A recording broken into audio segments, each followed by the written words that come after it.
There's a concept in chemistry called the activation energy. Similarly, physics has an idea of terminal velocity. In artificial intelligence, there's an activation function. All these refer to a threshold beyond which you get a completely different outcome than what you've been dealing with. You reach any of these points as you add more of a particular thing. For the activation energy in chemistry, for example, the temperature of a substance is not kept constant at, say, 80 degrees. Instead, it's increased from 80 to 90 to 100 and so on till its temperature is high enough. At that threshold, something new happens. Activation function isn't breached by simply putting in the same efforts over and over again. There's a quote by Robert Louis Stevenson: "Don't judge each day by the harvest you reap, but by the seeds you plant."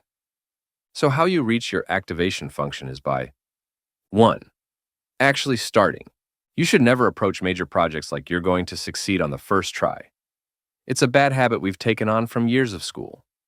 Learn the correct date, use the exact formula. Otherwise, your grades will suffer. No experimentation.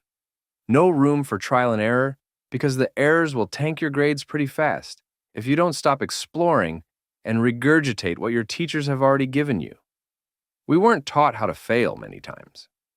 The only subject that taught us how to fail many times before succeeding was sports.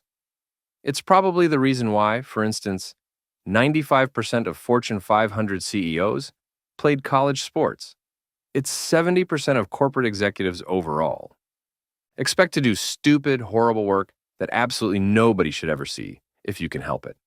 Take all the pressure out of it.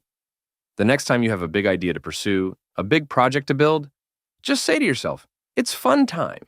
If it's an essay, say to yourself, I'm about to write the stupidest, dumbest essay ever on this topic, with silliness sprinkled on top. Then write down the points, those silly points. You'll realize that as you write, everything wrong with your points reveals itself to you. You'll automatically realize all the corrections that need to be made almost immediately. Write those corrections if you feel like it in the moment, or come back later and write them. This is how you approach the initial hurdle of overthinking. You don't have to think through all the steps to how you will build your prototype for a product, write out your marketing plan, or put together your pitch deck for investors. Before you involve ChatGPT, scribble down your silly ideas. Those bad ideas form your launching pad. After you've gotten over the initial hamp of beginning in the first place, the next step is 2. Persisting. This is where all the learning happens. You have to put in the reps here. Remember, to get to the activation function, you have to improve upon what you've learned. You put in the reps to master one level until you can do it without thinking. Then move on with the lessons and experiences to the next.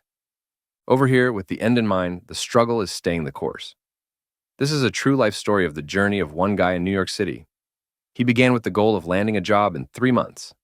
6 months was really stretching it, but that was his upper limit, or so he thought. 3 months came and went, and still no job in sight. 6 months had passed, and he decided to look up the hardest and most sought-after certifications in his field. He studied really hard, and by month 8, booked the exam date in month 9. It was a tough 3-hour exam. The unfamiliarity of the questions was so discouraging, but he paused for a minute. He thought about how the sweat and tears had led to this moment. Whether he passed the exam, whether he landed a job, depended on trying his hardest for the next 25 minutes. 25 minutes of mental strain and pushing through doubts. 25 minutes that was the culmination of 9 months of struggle, through endless resume customizing and cover letter tailoring to companies that won't call. 5 minutes to go. He rushed back through the questions he'd marked to revisit. Quick glance after quick glance through question after question, the screen abruptly changed. His time was up. After 3 months of studying, the results were about to show as soon as he clicked one more button. He clicked it, and it wasn't the results.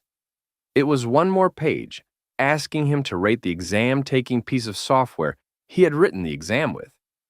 He gave a good review, secretly hoping that it would somehow help his results. A stupid idea, but who knows? He clicked the button to reveal his results, and it simply said one word: pass. He had passed this extremely difficult exam. He could put that certification on his resume now and add the badge to his LinkedIn profile. On Q, the percentage of interviews he got increased by at least 3 times. He went on to write 3 more certifications. 2 were in the same family of certifications as the first one. One of those 2, he actually had to rewrite because he failed the first try.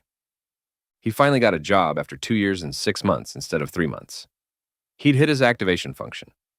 One thing he would realize was how sudden this opportunity was. After strongly anticipating a successful interview month after month for over 2 years, he'd learned to put in the effort he could and leave the rest to God. Along the way, he'd done freelancing to pay the bills. In fact, he'd bought a new MacBook with his freelancing money. But the role he landed paid almost twice what he initially was looking for more than 2 years ago. Persisting means finding different ways to get to your goal.